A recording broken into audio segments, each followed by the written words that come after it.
Biden documents deliver political gift for Trump.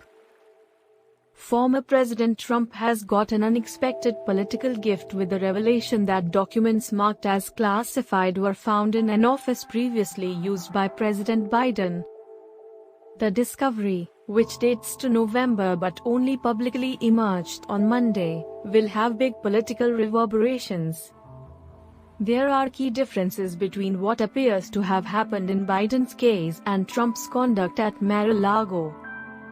In the case of the former president, his possible withholding of classified documents sparked an FBI raid last August.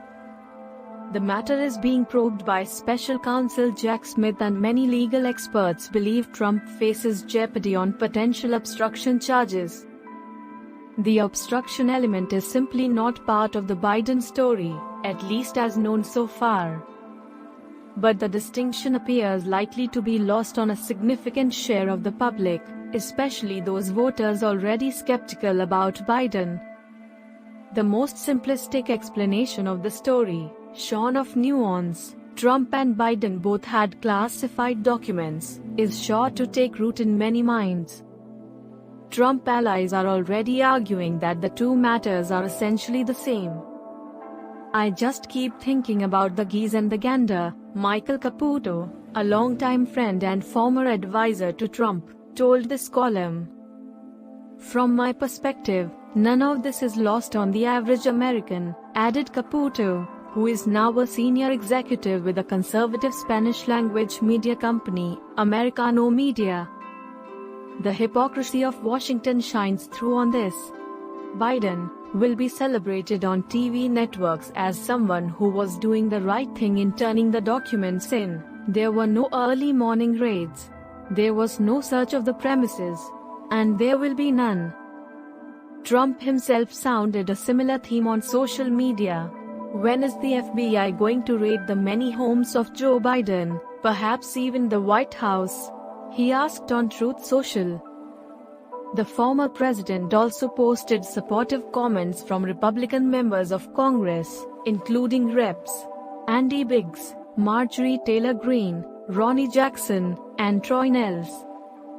The congressional backing will be important as the story unfolds, not only because Republicans now hold the House majority but because on Tuesday they set up a subcommittee to look into the weaponization of the government. The panel, which is in essence looking into what Trump calls the deep state and what his critics say is a conspiratorial fiction, was created on a straight party line vote. The panel is sure to probe deeper into the Biden documents. The Biden documents were discovered by the president's personal attorneys in November as they were clearing out an office he had used at a University of Pennsylvania facility in Washington, D.C.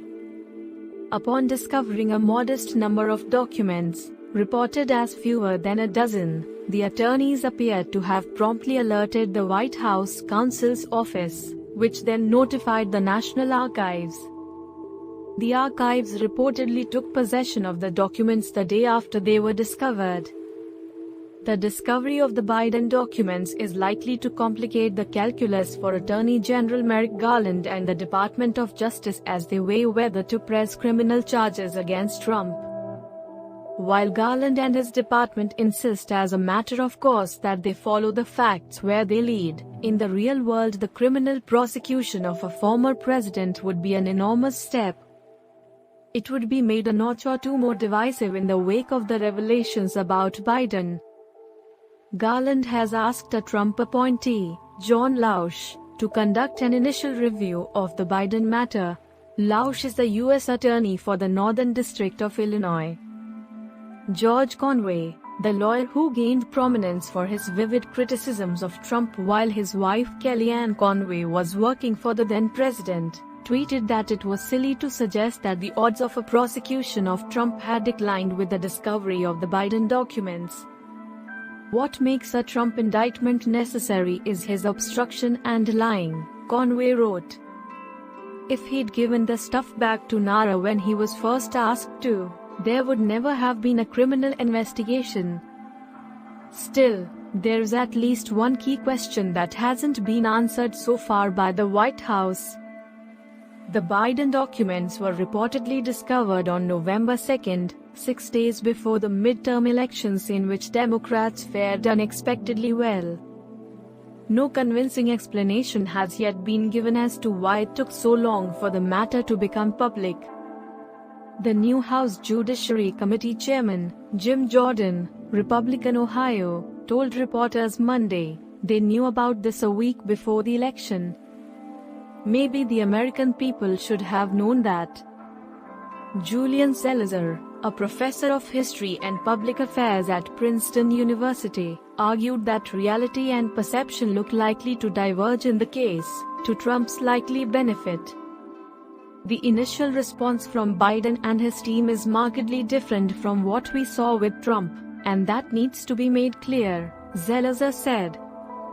But nuance doesn't often play well in politics, he added. I think the bumper sticker might just say this is the same thing. Certainly the Trump people will try to use it that way.